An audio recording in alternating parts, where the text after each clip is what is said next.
Hi, everyone. Welcome to the Cosplay Crunch. Each week, we sit down to talk about all things cosplay, including personal experiences, useful tips and advice, horror stories and hot takes, and sometimes, the latest news and drama.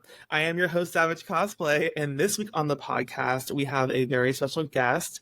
She is a master class award snatching cosplayer from Texas.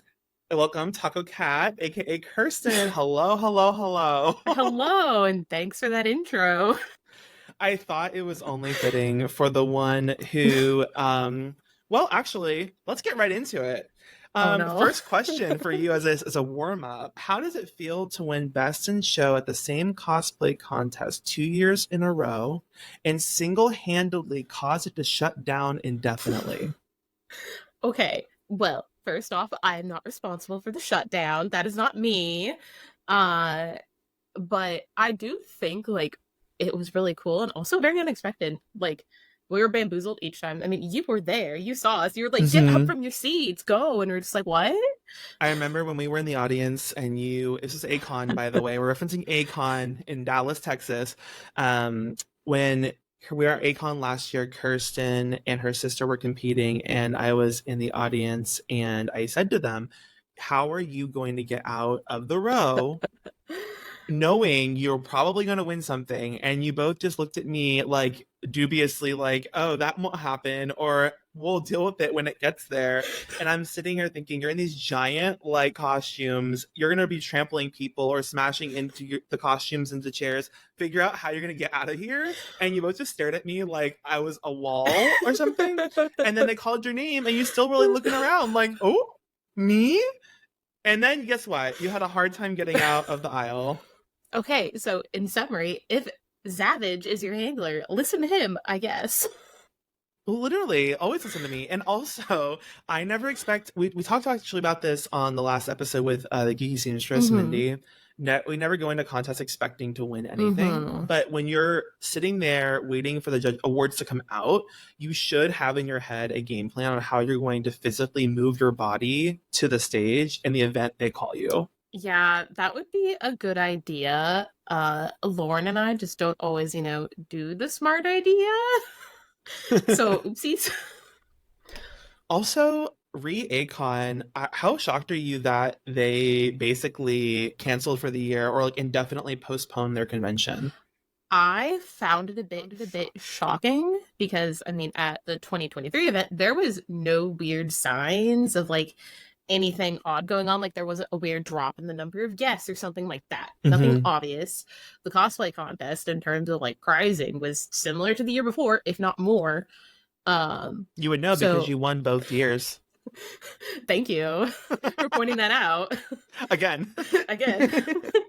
um so yeah, I was surprised because there was no signs that we saw, unlike other conventions where like you can see it taper off over a couple of years and be like, oh, I see that it's not doing that great. Because last year, they had 15 voice actors, and this year they have 4, right? There was Mm-hmm. nothing like that. Right. So when we saw the news, we were like, oh, that's not good. We like Akon. Akon, don't be doing this. I know. They've had such Hopefully it's back a next year. tumultuous like journey, I feel, ever since the Anatole. And like I think everyone kind of recognized that. And then we know they've gone through multiple owners. They've had like different situations with venues. Uh-huh. And I was always rooting for them as like, not the underdog per se, but like, oh, keep going. You are the longest running anime convention, like I think ever. I think I they're the think longest running so. anime convention in the world. I was like, keep going. And then Mm-hmm. to see them like officially like, oh no, we're ending our streak. Maybe they'll have like a little mini convention in like November and technically that'll keep their streak. I don't know. That's an idea. But yeah, so far they haven't said anything. And like I'm in their Discord now because after they posted that, I was like, I have a lot of questions, or maybe it was before the official announcement. We talked about this because there was someone saying something about, oh no, this is happening. And if you look at this website, you see this. And I was like, what? Let me go look, see if there's Right. any more information there. And I'm in there. I don't really look at it often, but if I see anything, I'll have to share the news. But hopefully they do not permanently go away, and hopefully they return, whether it is at the end of 2024 or in 2025. I know. Maybe they'll really gag us all and come back at the Anatole. And they'll be like, oh, I've here we never are. actually been there.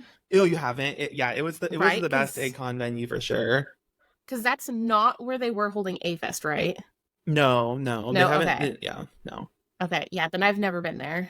Well, maybe we'll see. But Maybe. anyway, moving on from Akon and its woes, I have a question for you. So we have not only cosplayed together, but known each other for quite a while now, and never actually have asked you when and why did you start cosplaying? I know that you have a history of living in California and going to San Diego Comic Con, but Uh like, huh. how did you even find that, and like, how did you start making costumes? I guess. Okay. So, to begin with, I started to learn how to sew in 2012, which was my senior year of high school. I'm dating myself here. Uh, because I had an extra class period and I was like, well, Graham was sewing. I have all this sewing stuff at home that's just sitting there at this point. Why don't I take a sewing class?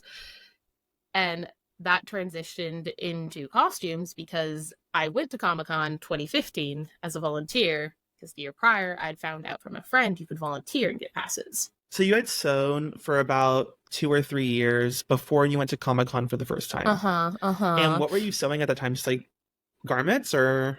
So it was a lot of random things. So like these little like foldy purses was a project we did. Which I made a couple of pajama pants, some aprons, a pillow. That's so Um, interesting. not anything like out there. It was very like simple things. And even if you look at some of my really early costumes, it is much more simple. But I mean, it's not bad. I still have those in the costume closet today, and they're not falling apart. I feel like in a unique case because I think that most people start sewing because they have this desperate need to be able to make their own costumes, Mm-hmm. and without knowing Mm-hmm. how, they can't physically do it. Yeah, They're I not was the starting opposite. right. They're not starting with like, oh, I want to learn how to sew just because we have it at home and like there's a class available, and then you Uh-huh. like Well, I learn needed a how. class. I had to because like I had to have so many credits in high school, which is why I was Wait, like, that was a class in high school, like sewing? yeah, yeah, yeah. So they don't have it anymore because that teacher retired. Oh, But like we actually had a lot of different courses. So, you know, there was the band courses, you had choir, there was a pottery one. So like ceramics, I took ceramics too. There was a cooking class. oh my God, I wish I had sewing in high school. That's something I'm so sad they took away. I mean, they took, Yeah. and like, that's, anyway, continue because that's just wild to me that you actually were able to go to school and sew and learn how to sew. But sadly, Yeah. it went away and I don't know what that high school has now, but I'm glad it had it when I was there. Yeah. So So, you started sewing from high school, then you went to uh-huh. Comic Con for the first time in 2015. Yes. And what were your thoughts? Because was Comic Con your first convention? Yeah, so I hadn't been to any kind of convention before San Diego Comic Con, Which which is is one of the largest insane. conventions in the world. Yeah, Now, it is. And I think it's insane because I mean, I've been to Comic Con once, and the uh-huh. level of which it's not only the convention, but the entire It's just city everything. they have like Batmobiles in the street. They have like the I think it's a Petco Park is what it's called or Uh-huh. something. Yeah, They like Petco Park. transform that into something. They have Game of Thrones exhibits in the city. Like it's Wait, crazy. I have a question for you. When you were there, did they have the Assassin's Creed setup where you could like go through it and do the leap of faith at the end? No, No, they okay, did they not had have it like that. 2 of the years we went. We did not do it. But it was there. And so when we were like waiting on the little like light rail, we were just like watching and being like, oh, is this person gonna do the jump? Because a couple of them actually like did the leap of faith and it was great. You know, if they had it while I was there, because I went in 2016, I might not have even known it existed because there's so much there that Yeah, there's so much happening. it was right on the other side of like the light rail station. But if you Hmm. didn't like go to the light rail station, I don't know if you would have like realized it was there. It's crazy. Anyway, so you went to Comic Con. You were volunteered at Comic Con, right? Yeah, so we both, my sister and I, so when I say we, I'm referring to my sister Lauren and I, because we do stuff together, as Hmm. Zach knows. And so we both volunteered, and it was my first convention. For Lauren, she had been to a couple of others. She'd been to BlizzCon, I think once or twice. Oh wow. She had gone to Anime Expo Oh my once or gosh. twice. Yeah, yeah, because of her friends, they would just go up there. Um, I don't know if she went to any other small ones, but she at least did BlizzCon and Anime Expo. And when I was like, hey, you know, my friend was talking about San Diego Comic Con, we could go. We just need to volunteer, and that's how we get a pass. Because she'd tried previous years to get a pass, and I don't know if she got one. Hmm. Like we had friends that had bought passes, but It's it was very hard. difficult. Yeah. And so we were just like, yeah, let's do the thing. And And so it was a you went to lot. Comic-Con, volunteered there, saw like all the costumes, I'm Everything. assuming. Well, actually, surprisingly, well, I will say, if it's your first convention, there are still costumes to be seen. Like there for Yes. sure, but the difference between going to a Comic-Con and like San Diego Comic-Con specifically and going to Mm-hmm. an anime convention is wild because I would say the proportion of people in cosplay at Smaller. Comic-Con is like so small Mm-hmm. compared to an anime convention. Yeah, I definitely agree with that because, like, if you are in the convention center, like the main floor, the dealer's hall, which takes up many halls of the San Diego Right. Convention Center, it is massive. You can take days to go through everything. Um, like you will see some people in costume, but it's not very dense. And then if you go out in front of the dealer's hall, there's like that hallway that goes along. That's more so where you can find the cosplayers at, or at like the back of the convention center. Right, with the One thing steps. that I have always found weird is the way they do their contest, which it's a weird contest. Like I've looked at the rules before and I'm like, this just seems odd, especially like compared to things you're used to in Texas. So I'd recommend looking at how they run it and you'll be like, oh, this is a little Hmm. weird. But they tell people, please do not wear your costume on the con floor before the event. Oh, if you're competing. Yeah, so like if I was competing and say Edelgard there, they wouldn't want me to wear Edelgard around that whole day. They would only want me to wear it at the event, and then after that, they don't care where I wear it. But they want to keep it a surprise for like all the really cool Oh, costumes that are in the contest that you don't see it before the show. weird. And I Interesting.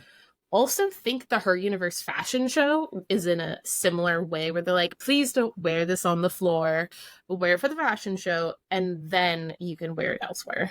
The more you know. Interesting. So after Yeah. Comic-Con, the first time you went, that's when you said, "Oh my gosh, I can make something." Well, I Right? made stuff for the first time because I Oh, was you like, we're gonna did. go. We need costumes. What did you Yeah. make?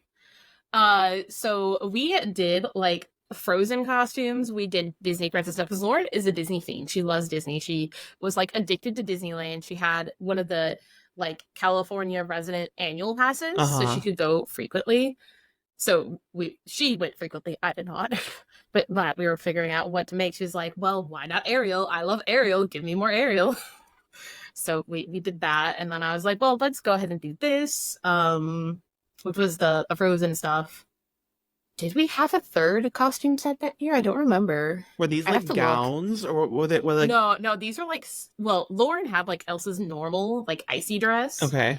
I had Anna's like epilogue outfit that's like kind of green that she wears for like a minute at the very end of the movie. Uh-huh. Yes, a true cosplayer wearing something with the least references possible. It had to stay true to the character, right? Exactly. By literally picking out a character that's in the show for 3 seconds with one reference image that's half pixels and then making it. But luckily it wasn't that bad. We got to that later on in life though. It's okay. And That's then for our Disney princess stuff, like our Ariel and Aurora, which is why I don't know if I showed you the original Aurora, but it was kind of jank. no, We've I don't grown think a lot so. as a seamstress since then. Well, haven't we But all? yeah, yeah. I mean, when you're looking now at almost a 10-year difference, even though when I made it, it was my Briar Rose 2.0. I think I did in 2020. So at that point, it was about a 5-year difference between like the glow up. Hmm. And oof, it was a big glow up. I want to see that sometime. I don't think I've seen those Oh two no. costumes next to each other. I want to see. So on that topic, I think that I consider you a sewing goddess. I think that a lot of people, when they think Taco Cat, when they think Kirsten, they think ball gowns, they think dresses, they think like crazy amounts of sewing. But you are also quite experienced with 3D modeling, 3D printing, and making like 3D finished, props, armor, things like that. Mm-hmm. Why?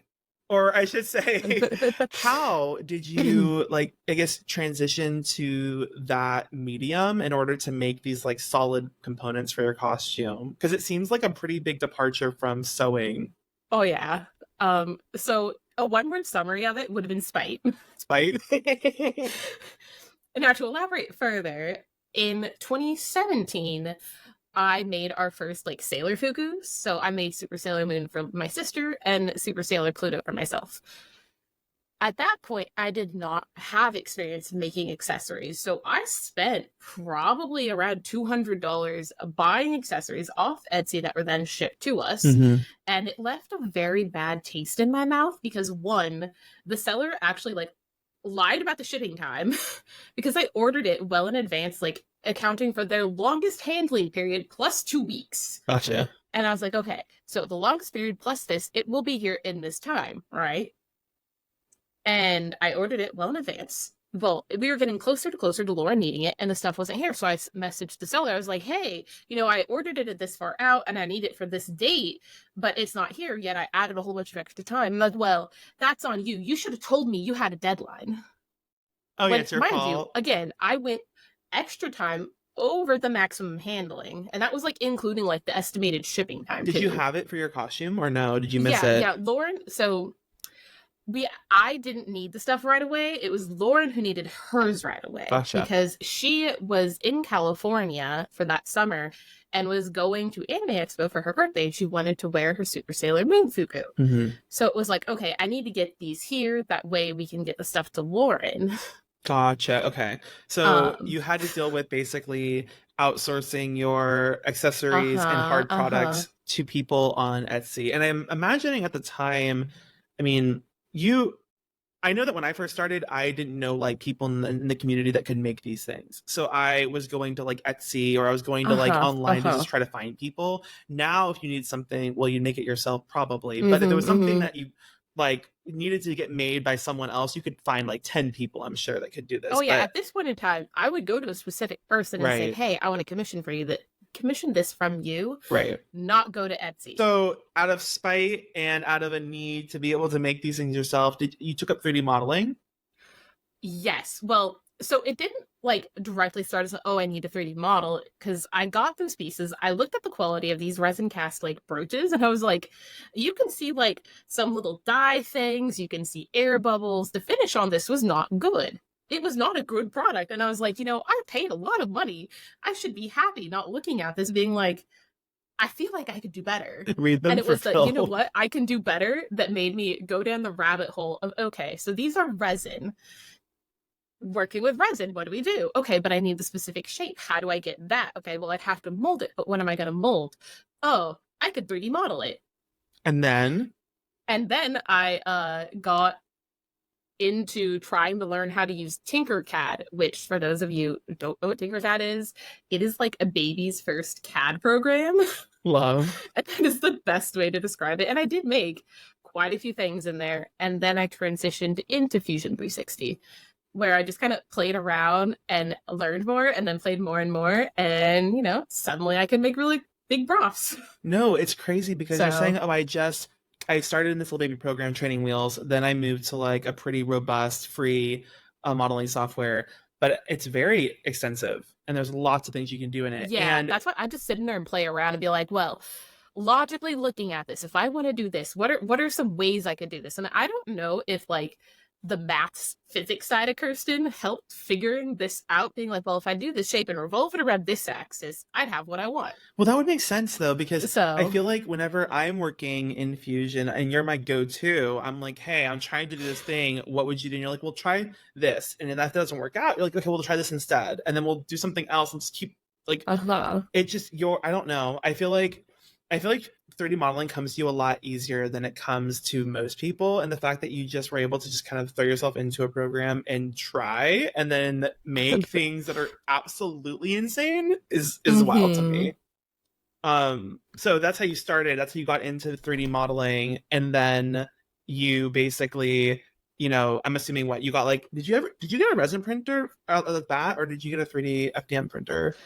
So I started with a Pulse 3D printer from Matter Hackers, which that's the one I actually need to replace the motherboard on that I have sitting here. And I have a motherboard. I just have not felt like going through and labeling all the wires so that I can then like swap out the boards It's and a lot. rewire it. Yeah. Because I'm like, the smart way to do it again is, you put a little tab on there. This is this. Because again, it's that physics background of experience working in labs, Mm-hmm. which I guess this is, I keep mentioning my physics background, but I haven't actually mentioned what that is. So I have 2 degrees, a bachelor's and a master's degree in physics, and my research area is astrophysics. Casual. Yeah, No big yeah. deal. So I've done a lot of math and a variety of like lab courses where I've done hands-on with electronics. Like I've helped build a drone, a vacuum system, some little balancing board thing. I think all of that though also Yeah. plays into the want to learn and just continuously try new things, right? That's a Yeah, lot of yeah. cosplay. Uh-huh. So I do want to talk about something, big projects versus small projects versus buying cosplays as it relates to you and your outlook on things. So I Uh-huh. feel like since I've known you, you have worked on a series of very large, complicated projects. Most of them, all of them, competition level costumes. Were you always like that? Or did you at one point in time have a space for smaller projects? And do you think that you want to make small projects or even buy costumes to wear? Um, so I would say my level of crafting and the builds I decided to do took a big change in 2020 when because so I was stuck in here a lot of the day because I was no longer driving to school because I had an hour drive to school. I had half class and then an hour drive back. So I spent a lot of my time not here. Well, Gotcha. everything went online. So my class was wherever I put my laptop, which meant, okay, well, I now have a lot of extra time in the day because I don't have to build in drive time, buffer time, parking time, time to take the bus back to the campus. So a buffer of time meant I could make more stuff. Right. No, as you do. Uh-huh. Which then turned into like, hey, what do I have? What can I do? So it started with, okay, I'm gonna make a new Briar Rose. And then eventually I started my Hannah Alexander Zelda, which was a lot of new things. Like that was the first time I did gold work, machine embroidery, puffy foam. All kinds of And things. I just got really bored because I don't like being bored. So therefore I'm gonna create something I can work on. Hmm. And I guess I just don't like diving into the deep end first. We don't do baby steps, we just jump in. See, that's I think where the difference is. One of the differences between you and I is I am very much like I want to like ease myself in. I'm gonna start this thing. I'm gonna learn how to sew bias tape with one little like piece, and then you're like, I'm gonna literally do a 35-point collar. Not that that was your first time, but for No. example, and then like, oh well, I'm gonna learn how to 3D model. I'm gonna start with a button, and you're like, oh no, I'm gonna start with an axe that looks like it's made of bone. Not that Hey, that wasn't the first one. not that that was your first project, but to illustrate the point, you just throw yourself into these projects that seem so daunting to me and probably most people. Where does that like? How do you find the courage to do that? Well, part of it I think goes back to like that physicist perspective. So from the outside it looks like I just dive in, which it does also feel like I just do that, but there's a lot of thought process that leads into that. So like I'll sit here and think through the construction process and be like, okay, I want to make Edelgard's weird sleeves, for example. So I want this shape. What is a good way I can get this shape? Okay, I'm gonna need to look at lantern sleeves, right? Because I don't want this red gathered thing. But if it's a lantern sleeve and I have a cape on top of it, that's going to be pushing down on it. So there needs to be an underlying structure. What's the best way to do the structure? And then it diverges into, okay, different methods for the structure. And then a process of elimination where I come out with, okay, this is a streamline I think I can use where I will avoid having problems. Totally followed. No, I'm kidding. No, I mean honestly, I that makes need like sense. That makes sense. a weird But flow chart. no, honestly, but I think that also some of that comes from experience and knowing how Mm-hmm. costumes and how garments behave. Because your very first one of your first points saying that the cape will weigh down the sleeves. A novice cosplayer is not going to necessarily look at something and know that, Yeah. and they're going to try it and think, "Oh, I wore this, and this weighed down the sleeves. Next Mm-hmm. time, let me Mm-hmm. think about." So I think it's part of it's learning and like using past experiences, but then also I think part of it is just like what you said, breaking down the costume and thinking, how do Uh-huh. I need to approach this, and what are the different levels to go through? Well, it's also like how I came up with my wonky little like bias tape corner technique that you're like, girl, what the heck? That needs to be patented. Yes, absolutely. But I've seen other people do similar things out there. So it's not just me who's been like, well, I could just do this and this makes this. It's just knowing like how corners work. And Do if you you have a double have a fold, tutorial for like, that yet? um, I don't know if I've made a reel for that. Maybe I should put that on my So that list needs to one go on your moment. list or something because when you Google sidebar, like not related to what we're talking about, but like when you Google how to sew a corner or like a miter corner, or how do you sew by a step into a corner, you will not find this information. You will only find one way, and it is not the way we're talking about. So go to Kirsten, go to at Tacocat Cosplay Instagram to find this, because anyway, we're not going to go into all of that yet. But what were we talking about? Oh, big projects, small Like the projects, thought fine process, and cosplay. actually, I do small projects. I mix them in. Mm-hmm. They're just more like random, like my Sophies. It's like, oh, I have fabric. I want a Sophie. Let's make a Oh, Sophie. that's true. From Houseman Castle. Yes, yes, Yeah. sorry. Sophie from Howl's Moving Castle. I have 3 of her, and I kind of sort of want to make the green version, but then also an Edwardian version because why stop at 3? And I mean, there are also other things. I guess you're right. I think I always remember the laborious month-long month. Oh my God, multi-month-long projects. And on that, actually, how do you pace yourself? Because well, I feel that there's certainly an element of con crunch present in the room with us. Where is that However, at? I will say that the amount of work that you're able to do in the time frame you have is pretty remarkable for the amount of things you need to get done. Do you have like a lot of people fall into the trap of not giving themselves enough time to finish something, or thinking they can finish something. There's Andrew in the back, thinking they can finish something in a time frame that is like a lot shorter than what can really be done. So how do you like budget that, I guess, or how do you allocate yourself enough time to like actually finish your projects? Well, I mean, part of it is just goes back to that experience. Like, okay, if I'm making a lined circle skirt, I know I can do that easily, right? I know how long that takes me. If I want to pattern something, I know, okay, well, if it's a bodice, I can probably do the patterning, convert it to paper, and make a mock-up in a day, maybe 2 if like it was for Lauren and I had to wait for her to try it on. Mm-hmm. So it's a bit of the experience, but also I am really stubborn and known to just like brute force things and make it happen. So I guess follow up. Have there ever been times in which you were gonna enter, you had a deadline, whether that be like a costume contest or whether it be Mm-hmm. a group or Mm-hmm. something, and you weren't going to meet the deadline, or you couldn't, and so you basically postponed the project? Has that ever happened to you? Yes, that has. So what year was it that you did your Fire Emblem stuff at Akon? Was that 2019? 2018, 2019, I It think. was either Was it 2020? 2018 or 2019, but I don't Okay, I remember want to which. say 2019. But that year, Lauren and I and our friend Allie were supposed to be doing the 3 Windrunner sisters that were a redesign by Zach Fisher for like the Project Evan Blade, and I was making Was 3. that World of Warcraft? Yeah, World of Okay. Warcraft. So I was trying to make 3 very, very complicated things with a whole bunch of armor, lights, Lauren, like, it was a lot. Did you ever finish them?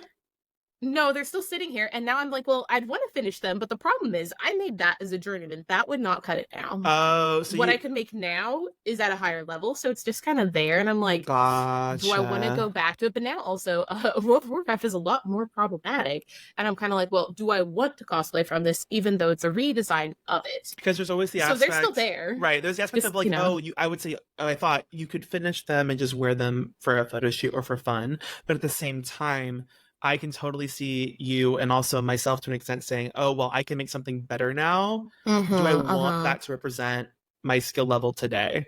exactly. Because if I wore it now, like it would look okay. But if you had seen the stuff I've made in like the last 3 years, you'd be like, oh, that sticks out. Like, yeah, it's armor, so it's gonna stick out anyways, even though I do armor. People forget about that, but it's okay. But quality wise, there would be a difference. And I'm like, well, at that point, would it be something to finish? Do I try to see what parts were done well enough and just redo some parts, or do I redo everything? And then, Do do I you even just, still want to make the project today? yeah, well, I don't. There's a pride problem there because I'm like, I started it and I really want to finish. It's like Glinda, for example. Uh, For years, since I saw the musical, so Wicked is what I'm referring to. I've wanted to make the bubble dress. Like, I saw it and wanted that dress before I could even sew. Now I have the ability to sew, and I'm like, want You it. should make it. And back in 2018, I tried, Uh-huh. and like it ended up getting shelved for a couple of reasons because I was like, I don't think I right now have the ability to do it how I'd want it to look.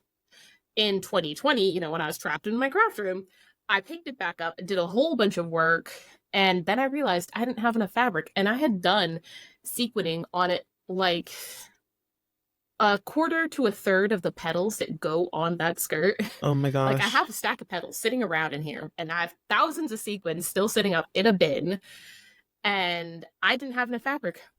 So that got shelved, and I'm like, okay, I'm gonna have to get more sequins because as of now, what I have, even though I literally have probably at least 20,000 sequins, that is not enough. I have done some reevaluating in terms of fabric I want to use because this time I'm going to be wiser with my fabric choice, and I'm going to buy multiple extra yards that I think ahead of time. That way I don't run into I have 3/4 of the skirt done and I only have 1.5 yards of fabric left and I have to make a bodice too. Oops. That is so funny. Like, I think it's so interesting because I would say you're hard pressed to find a cosplayer that has not started something and shelved it or just not finished it or it is very common. But I have never, which is kind of crazy because you're saying you're stubborn, and I feel like I'm not a stubborn person when it comes to finishing projects. But I have bought materials for a costume, multiple, I think 2 or 3, and I've just not started at all. And I've just I've done that too. I've just added that to my stash, and I've just used it later sometimes. But I've never started a costume part way and then not finished it. I'm always just like, well, I've already started. I'm just going to finish it. But from your perspective too, one of the reasons you stopped was because you evaluated it and you said, I'm self-aware enough to know that this is not something that I can achieve at my current skill level. So I'm going to how I want it to look at my current skill level. So I'm going to put it to the side, which I feel like is wild because I don't think I've ever heard that from anyone before. Well, part of it was I want to make a ball gown, but I don't have the background. And part of what influenced what I was doing in 2020 was I want to learn about corsets and making a bodice on top of the corset and more of the foundation garment stuff. So, the proper hoop, not a hoop from Amazon or eBay that's just like plastic. I wanted to make a steel cage and then more into petticoats. So I kind of broke it down. It's like, okay, the reason we're going to do Aurora is good practice for this. So this gets me skills to get there. Okay.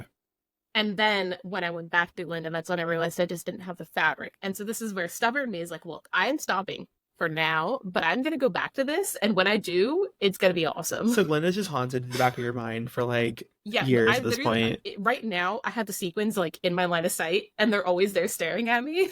And I'm just like, oh, Glenda. That's kind of evil. Well, it's just up on a shelf, just right up there. And occasionally I look up and I see all of these blue sequins and I'm like, I'm looking at you. Okay, well, how about this? Going off of that, what is one of the biggest challenges that you've experienced throughout cosplay? This doesn't have to be a specific costume example. It can be more of a prevalent kind of thing that you experienced in the cosplay community or you're just specific to yourself. But I guess what's one of the challenges that you experienced throughout your time cosplaying and going to conventions? Ooh, there's a lot of different ways I could take this, and I'm trying to whichever decide you think is the most dramatic. How about that? Well, actually, we'll go with a very recent thing because last year, in terms of this, was not a good year. The con crunching, far too much con crunching.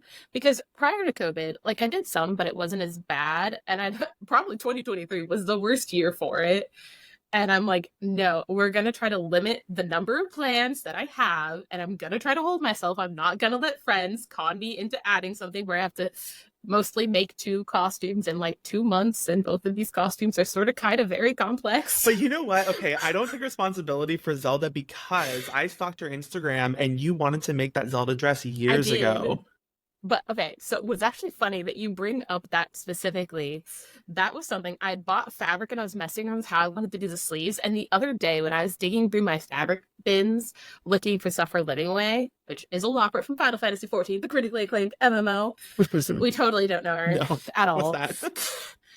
um, I saw like my trial sleeve of how I was originally gonna do it because I had like I don't know if it was the Yaya gold spandex or something like that, but I put heat and bond on the back of, and I was like gonna try to like satin stitch over the edge, and I'm just like, ugh. Oh, And all it was all satin, which is like another thing, as you know, and as other people have seen my Zelda from last year, it ended up being velvet with like gold peony details, so very different from the final product. that's so funny. So, okay, so going back, so con crunching, you did a lot of it. It's Yeah. kind of funny because I think Yeah. that It's last bad. year, last It's year not funny. It's you bad. Don't do competed it. thrice. Is that accurate? Yes. And 3 each of the three times contests. there was con crunch in the room, looking over your shoulder, beating you with a pot in the head, yelling. I mean, you're not wrong. I have the photos of the Akon Westin hotel room that will live in my memory forever. The cryptid, like dark, like backlit room with the literal like Hurricane Harvey that went through the whole bedroom. Hey, first of all, well, actually, no, I'll add to that. What's great about that is they're slightly blurry. Yes, they're out of It just focus and adds to like the whole not. look. Yes, it's perfect. However, it actually was not that bad. It was all cleaned up within like 5 minutes. Okay, I just looked. And not just like dumped in a bag, like kind of sorted and organized, put away within 5 minutes. Okay. And then like our costumes actually ever on, which you know this, other people don't, because I was like, Zach, I went out of this corset. And you and Carol, they're like yeeting stuff off Lauren and yeeting stuff off me, and I'm like yeeting my wig onto the bed. There's a lot of yeeting. A lot. That all was done within 10 minutes. Yeah, it was. Which is funny considering the amount of time it took to get on the costume. Yeah. Which in general is just hilarious. Like you take, I don't know, maybe an hour to get yourself ready, and then within minutes, you've spewed your costume all over a room. So 2024 is the year of I won't say no con crunching because I feel like it's inevitable for everyone, but much Not dramatic con not crunch. dramatic con crunch. Yeah. And you're doing a great job so far, but I say that you haven't tried to compete yet. So Well, actually, with Akon not being a thing this year, I don't really have any contest plans to maybe Sand Japan. oh, nice. Which is weird. I usually don't have that long between events. Mhm.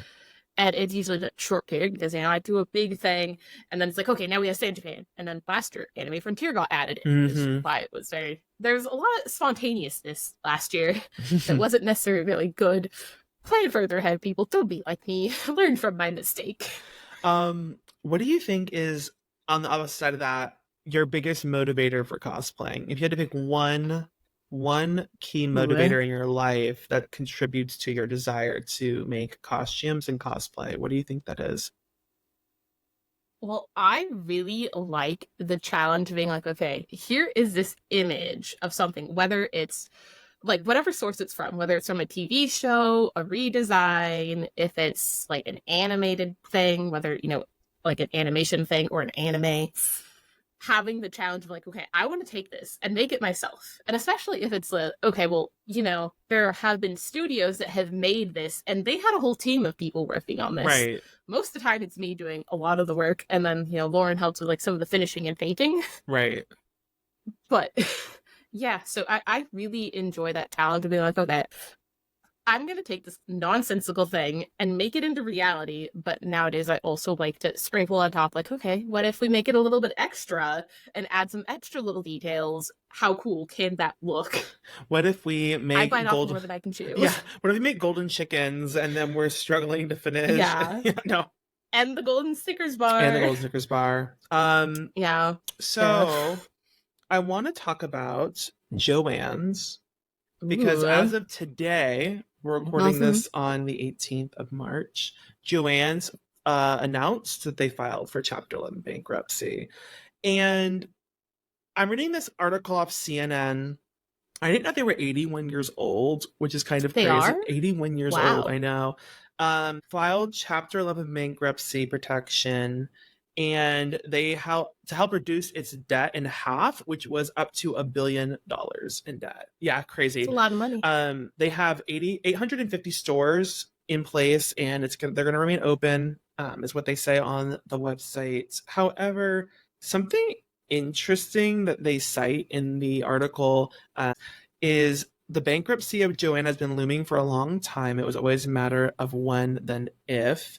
Um, Mm. he also commented and said that customers are increasingly shopping at lower price rivals like Hobby Lobby because of weakening store standards and declining customer service levels, partly because of staffing cuts have made stores less desirable. Which I found interesting because this analyst is commenting that the decline of Joann's was due largely to the fact that their store standards have decreased and they had Mhm. staffing cuts. But I don't think that that actually. Okay, let me put it this way. I do not feel like when I go into a Hobby Lobby or a Michaels, I feel like the service level is exponentially higher than when I go into a Joann Fabrics. What would you say to that?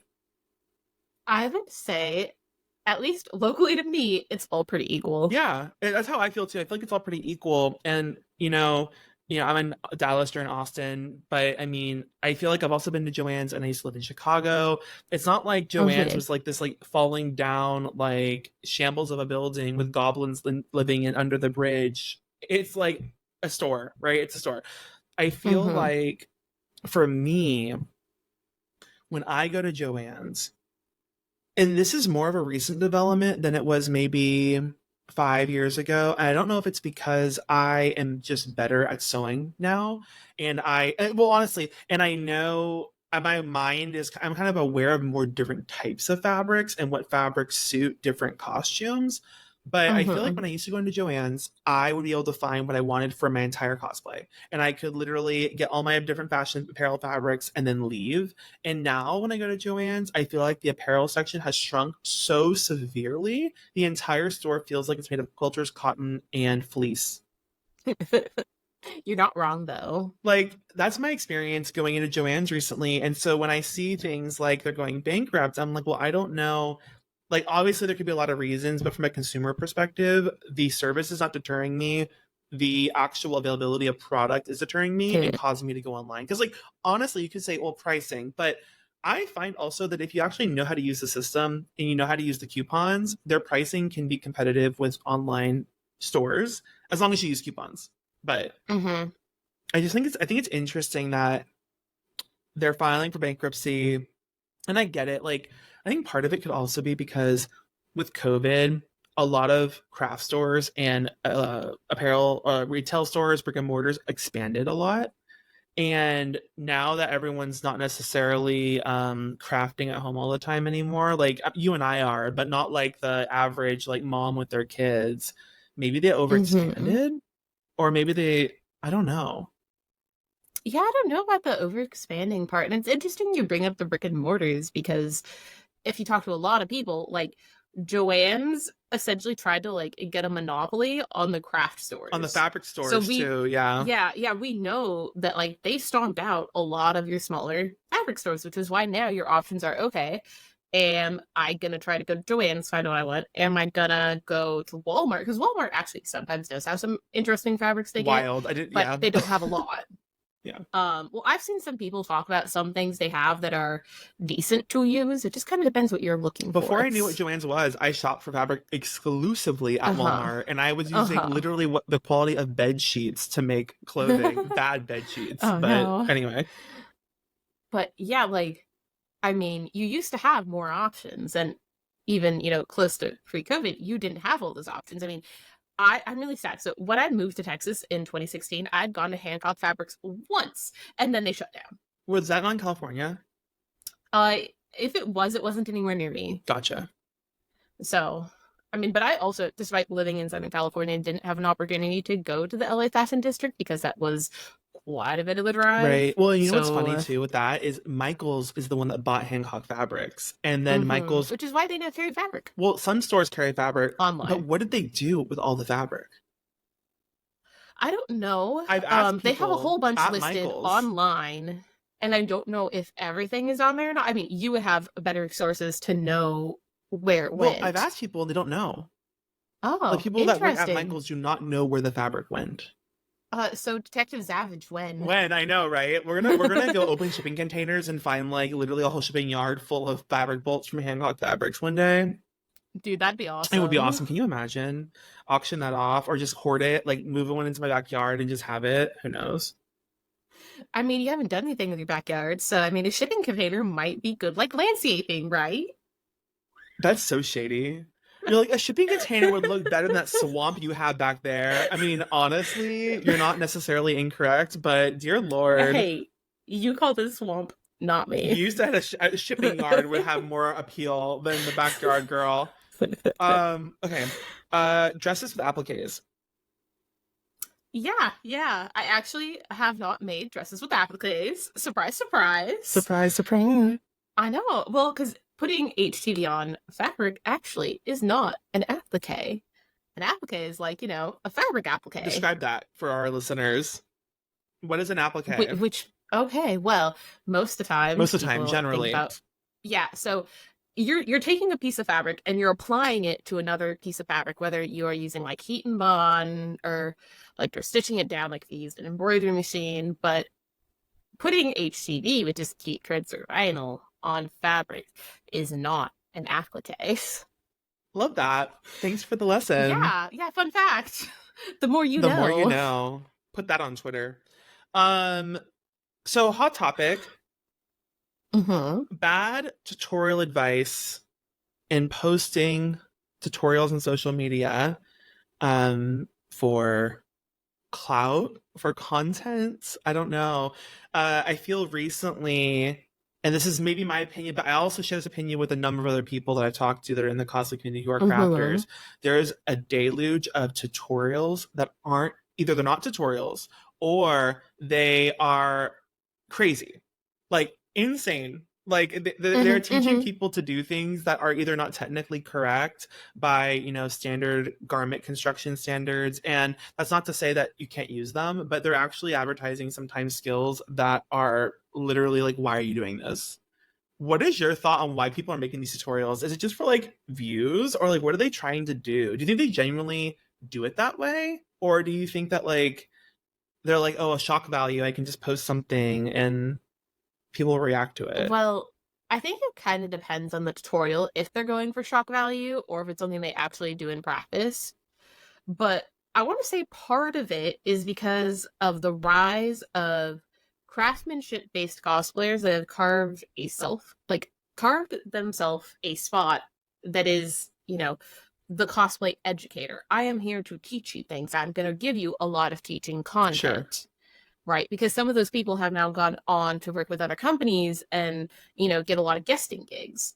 Now, not all of these tutorials you're talking about are specifically by No, cosplayers, they're but there not. have been a lot of cosplayers that are like, well, I could be an educator. Let me just post a lot of random tutorials. And some of these might have bad safety practices or just really obscure things where you're like, why would you do that? That's like the long way to do it.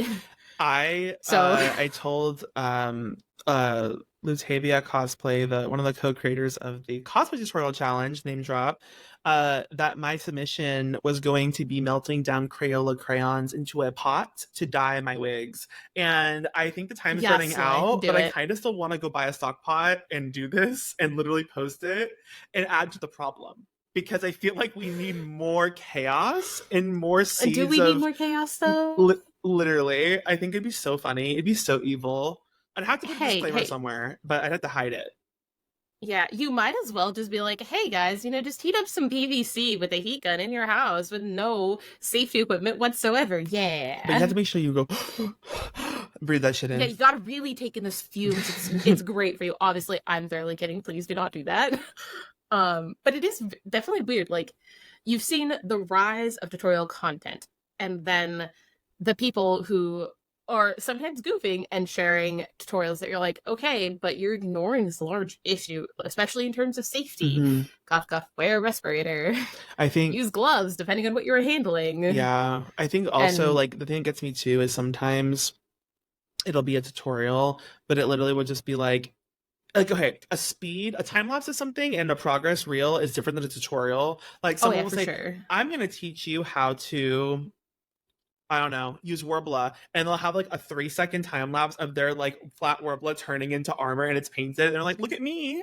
I'm sickening. Yeah, that was so much information. I now exactly like know the process to how to do that. And I Great. hold space for those types of videos for sure because they're cool to look at, but like this is an Hmm. educator that does not make. Yes. Well, for an example, like I try to film stuff while I am working on it, and then I will try to turn that into reels. Now, not all of this turns into a tutorial For reel, sure. but if I take multiple angles and enough footage, I can make a tutorial from it. For example, the Ty Lee dragon embroidery I did for the Hand Alexander Ty Lee lore and I made for Anime Frontier. That I specifically was like, okay, I want footage from this angle and this angle so you can see exactly what I am doing to make this Well, you dragon. know what else too, Right. on that point?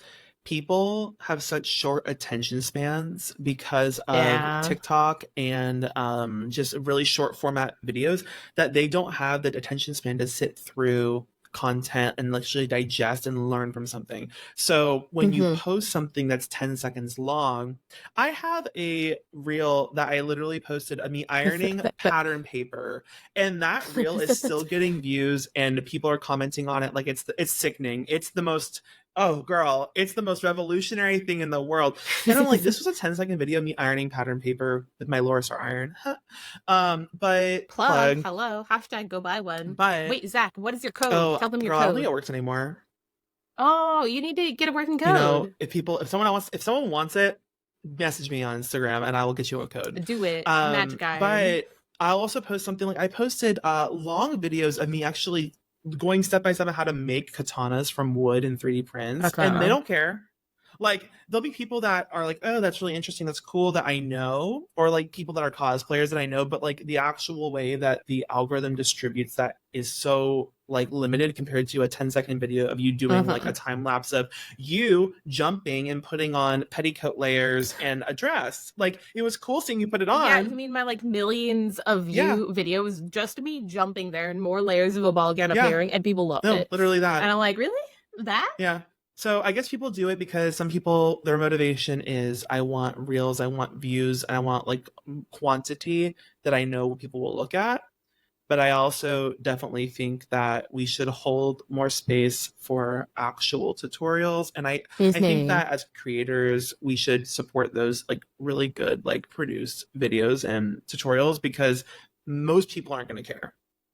Joe Schmo off the Yes. street is not going to care, but No. we should. Yeah. And that's actually impacted slightly like some of my planning because I have a YouTube channel. I haven't put anything on it yet, Hmm. but I'm filming a lot of stuff on my phone and making reels. And lately, because I have a couple of different tutorial series in mind, whether it's the gold work one on like hand embroidery, maybe like a machine embroidery, and some other things. I also have like leather work footage I might see if I have enough of to make some stuff out of that. And I'm like, well, would it be worth it to try to do a long format one? But I just don't know how that would compare because I mean, I'm sure you have also seen people complain about the YouTube algorithm as well Yeah. because YouTube, they added shorts. Now a lot of people are getting more of that TikTok-esque I content think at the end of the and day, their attention span like my like hey this is puffy foam embroidery reel which that blew up more than I expected because I was mhm, like this isn't like a tutorial. I'm just saying hey this stuff is cool and it's easy to use. You just like stitch over it and like tear it away and bam like your embroidery has depth. right. No, yeah. Yet like that got a lot and I still get likes on it. I'm just kind of like why I just want to know why. Like it is cool like the final product yes but I'm like but why because the average watch time on it and when I last looked at the statistics it was like 7 seconds. So what in that 7 seconds is making people decide they like it enough to like actually hit like comment or follow. I, Right, I'm just like in 7 seconds you're making this decision and then you're scrolling on to the next I thing. think at the end of the day, you'll never know. And I think that if, But I oh, want to I know. Like the know. science part of me wants I to think know. I think that Give me some if data. Let me we make some if we figures. try to figure it out, we'll go crazy, and then we Probably. will literally like fall out of our chair and into my swamp of backyard. Um, But it might not be a swamp if you get the shipping it's true. It's true. container. There you go. Solution. Okay. I do want to get one piece of advice from you. Competing in a group specifically, what is your one biggest piece of advice for a group of cosplayers that are all going to be competing? Because, you know, most times you're all being judged at the same level whether that be like Mm-hmm. novice, intermediate, masters, or equivalent. And you have a group of people that are all making their costumes or working together on costumes that may or may not have differing levels of skill. Like, what is your advice for entering as a group? Well, so I kind of have like two parts of this. So the first part is actually something we have half of us is we have them a group together, is get with your group mates and have a discussion about ways you can make sure the costumes have some level of uniformity across them. No one wants to be the sore thumb, whether it is like not a contest piece or a contest piece, right? You don't want to look at a group and be like, ooh, that one's not as nice. You never want to see that happen, and you really don't want that to be you. So have that conversation, figure out how you guys are going to make sure everything looks uniform and not like, okay, well, you made yours, you made yours. Is that from Hmm. AliExpress? Right. Because I mean, you've also seen groups where it's a mixture of like handmade and then purchase costumes. So that's not like the contest Right. one, That's but like for actually for like, some skits, that could be the case right. because skits usually don't have that craftsmanship required. It's something they opt into. So you do see that and you want to, make sure it looks uniform. Now, how you go about that is kind of up to you. Do you do like the skill sharing in a way towards like, okay, I am best at this. I'm going to do this for us. You're best at this. You're going to do this, which does make sense. I mean, it's all the same amount of work getting done. Like each person is only doing, essentially the work of like one full costume. It's just like, how are those puzzle pieces going together? Right. Right. Or do you have enough time where it's like, okay, I am the expert on doing 3D modeling. I'm going to sit with you and teach you how to do this so you can do it at a close enough level to mine that any judge is going to think all of this was done like by one person, Hmm. right? Not that it was, but I mean, you want it to look uniform where it's like, okay, these are different models, but the models are quality. There's no weird things. Even the way the print is finished looks comparable, Right. right? I think at the end of the day, my biggest thing is there's a level of setting expectations and saying Mm-hmm. we're all going to help each other when we need it, but our work needs to be at the same level, whatever level that Yes. is, right? And it needs to be Mm-hmm. Uh-huh. consistent, because you all do want to look your best and you should use each other to Mm-hmm. help one another achieve that. By if there's going to be one person in the group, whether it's not a contest and you're doing photos and just like having fun, or whether it's a contest and you're actually being judged. I think the prompt here was competing, so you're being judged. Yeah. The Yeah. the person that you're only as strong as your weakest link. That's what they say, right? And Mm-hmm. Which is very yeah, true. I mean, we have competed as a group and we together have judged groups. And we have talked about in both cases that, okay, we need all of this to be at the same level. If we do not look uniform, we are going to be judged harsher because there's such a wide scope of skills. And you can compare that to an individual where it's like, okay, I am just me doing this. I'm really good at the 3D modeling, but maybe, my Warbler finish on my armor isn't as good. So that means I have a wide scope of, okay, here's the stuff that's really good, here's the stuff that's not so great. The same thing happens in a group, but it's much more dramatic if you have not established what that quality level is that you right. want. So that's why I also find it kind of goofy about the, groups for solo, because it's more dramatic when you have that difference across the quality of each costume. It's harder to make a group look Yeah, uniform I agree with that. and be judged, as like, okay, well, all of this is actually good. There is no like points where I'm like, ooh, this thing on this person, not so good. Because if one person did do it good, it makes the one that did not do it as nicely look That's worse. actually a good point. Because in Right? normal, when you're judging a normal contest, you are comparing people against each other inherently, but it's one after another. Whereas and you do Mm-hmm. forget some things in between those sessions, but when they're both in front of you, staring you in the At the face, same time, you can one to one. Well, why does your pants look better than their pants? The fit on these pants are like wonky and there's a busted seam. Well, on yours, like this looks like professional stuff that I would have, gone to a high end store to yeah, buy. Right. And if that's in one group in front of you at the same time, that's not going to look as nice as either one of those people being by themselves getting that judging. exactly. Right.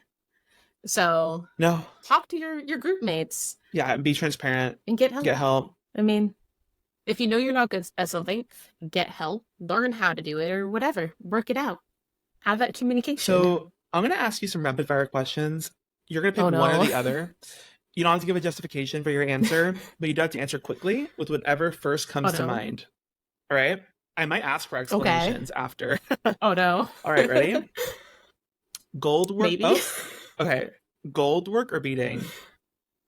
Gold work. EVA foam or Warbler?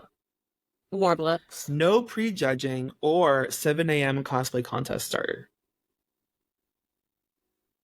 That's just all Pick awful. one. Fine. 7 a.m. start, I guess. Spray painting or hand painting? Hand painting. Or wait, does spray painting include airbrushing? No, out of a can. Okay, then hand painting. Corset or petticoat? Corset. And I had a 6-1 bed and anything. Okay, so no good answers. I think it's so funny. You'd rather get. I think so. Here's the thing. I think that you and I, being crafters and getting those details in our costumes, we would appreciate prejudging over having to start early. But can you imagine having a 7 a.m. cosplay contest start? Do you know what I'm referencing? Yeah, I know what you're talking about, and it would be absolutely awful.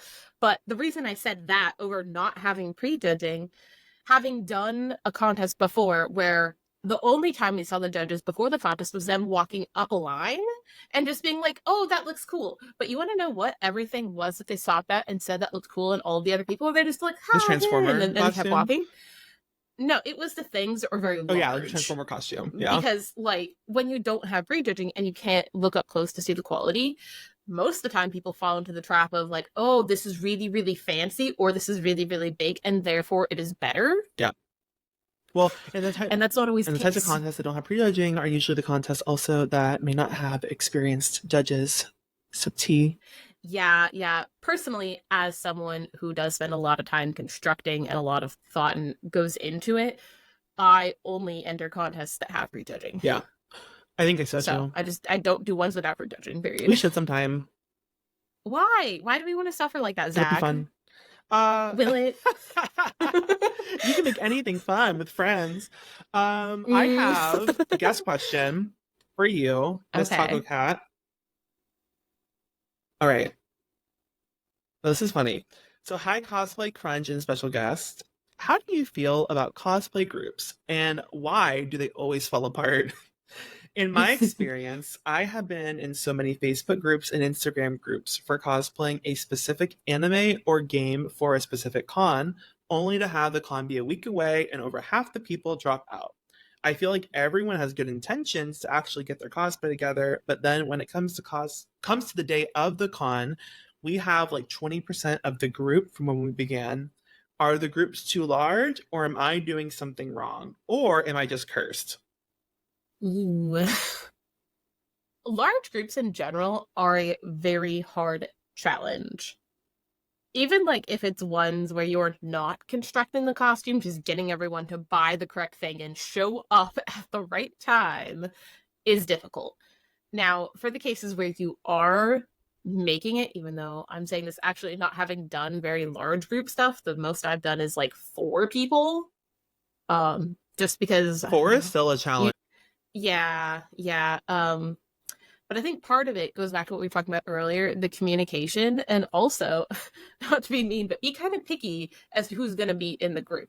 If you know someone has a history of bailing and not getting their costumes done for a group event, you might want to say, well, I mean, I'd like to try to have you in here, but are you actually going to get this done? You do need a level of commitment, and I think having that communication up front and making it known, like, hey, I do, not to be mean, but I do know you tend to do this, and I just want a guarantee. Well, not a guarantee, because you don't want to be mean about it. You just, you want to feel reassured that the people you are getting together in this group are actually going to do it. And I think a lot of it comes down to communication. I know some groups, what they do is they basically make a schedule where it has weekly checkpoints, and then, okay, where are you at? Did you get this done?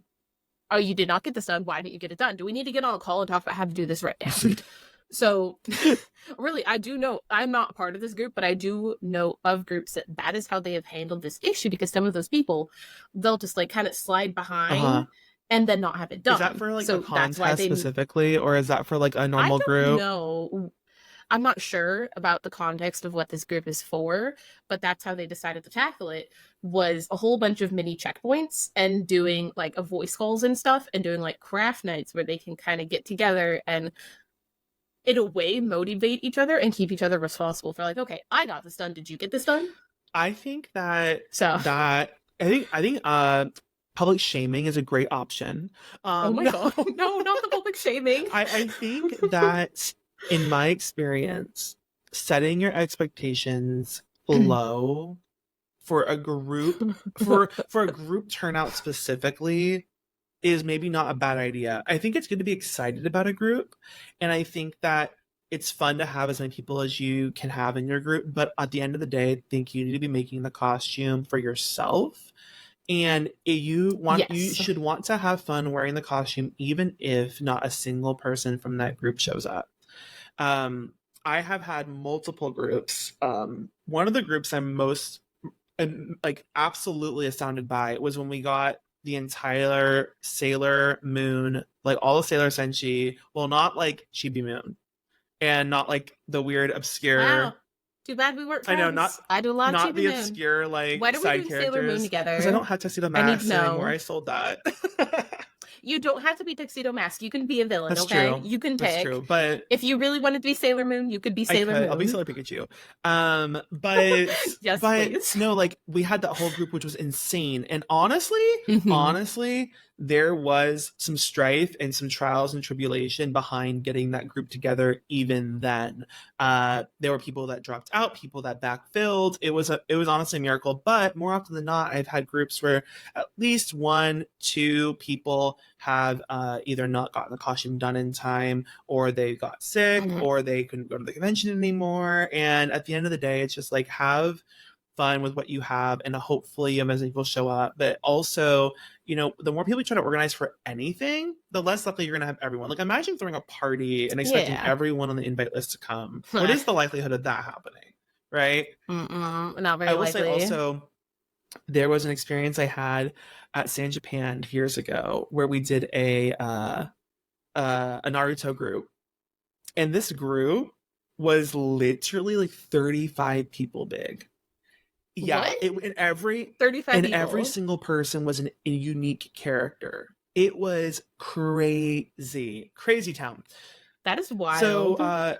it was a Facebook group, I think it was a Facebook group, and we like, and here's the thing: San Japan was the weekend after Hurricane Harvey hit Texas, and here's what happened. I was in College Ooh. Station, Texas, away from Houston. So I was not impacted in any way, shape, or form really at all. So I'm like, I'm still going to go. Most Mhm. everyone in Houston couldn't go because they were flooded, or there were health people who were flooded, and that all makes sense. And the fools in Dallas, and I'll call them fools because they were fools. I live in Dallas now. I was not one of the fools at the time. They all ran to the gas stations and thought that because Houston had gotten hit by the hurricane that they weren't going to have gasoline in Dallas, even though there was no gas shortage to be had. And Austin did the and same thing. They they caused their own caused fuel a fuel shortage. shortage, and so everyone that was in Dallas, specifically, I say Dallas because Mhm. Dallas is a lot further from San Antonio than Austin. Everyone in Dallas could not Yeah. drive to the convention. So we had Oh lost everyone from gosh. Dallas and everyone from Houston. When we show up to this convention, we had Team 7. So we had literally like me as Kakashi, and we had the rest of Team 7. So it was the four of us. And that was all who showed up, was four out of the 35 people. And we had a great time. It worked out really well, coincidentally, that our group was like actually like a unit. But even at the end of the day, Uh-huh. like we still had fun. And even though everyone else couldn't go, for very valid reasons, it was still a good time. So, and my Yeah, and expectations were actually I always low for that. I have thought no one would come. I thought literally like we'd have four people, which we did, but not because of hurricane. so this is actually something similar, but like this is a bad on me. So as you know, for Akon, I was like, oh well, the Fire and Blood Maids, we all really want to make these. Why don't we do a group? I underestimated how long I was going to spend working on Adelard and Sarah, so I didn't get mine done. But what I did, because I was like, well, I feel bad that I was the one supposed to be leading this group. So I was like, okay, well, I'm not going to have my costume, but I'm still going to be at the shoot. I'm going to help the photographer and act as an assistant to help have you guys organize, to help pose you and whatnot. That's actually really Which nice. I do think that worked out Yeah. well. So, I mean, there are ways that even if you don't get your costume done, and it's not something where it's like, oh, well, it's really obvious, we're trying to have this whole team and one person is on. But if it's like the gathering of characters, if you're not able to like have your costume for the group, it's okay to be like, hey, I know I'm not gonna have my costume, but I could potentially help during the photo shoot to help wrangle people. I mean, because it ended up working out well, because a part of the time I was holding a light and then I was helping pose and coming up with silly ideas, like Zach holding one of her other friends, because you're like, this would be perfectly in character. No, exactly. So, yeah. Okay, well, we've talked about a lot. And we need to wrap it up, or else we'll keep talking. We do. Probably. So I'm going to read the outro. Thank you for joining another episode of the Cosplay Crunch. Both thank you, Kirsten, Tacocat Cosplay, and thank you for listening to all of our audience. If you would like to ask a question to one of our guests, please email us at cosplaycrunchpod@gmail.com. You can also follow us on Instagram at Cosplay Crunch Podcast for the latest podcast news and announcements, as well as on cosplaycrunch.com and on YouTube at the Cosplay Crunch Podcast. Kirsten, where can people find you, and do you have any parting words for our fabulous listeners? All right. Well, first off, you can find me everywhere as Tacocat Cosplay. On Instagram, it is Tacocat_Cosplay. But if you type in Tacocat Cosplay, you're going to find me. It's pretty easy. And, Tacocat is easy to spell. Yeah. Parting words. I'm gonna go and stay hydrated, even when you are crafting. I don't care if you're slaving away at your sewing machine or what. Stay hydrated. That's honestly great advice. My New Year's resolution was to drink more water, and I have been this whole episid, and I feel great. I might have to pee a lot more frequently, but it's okay because my kidneys are happy. Yeah, your kidneys are like, yay, I'm not suffering. Literally. Anyway, thank you, everyone. Look forward to a new episode next week. And until then, have fun being you and have fun cosplaying. Goodbye.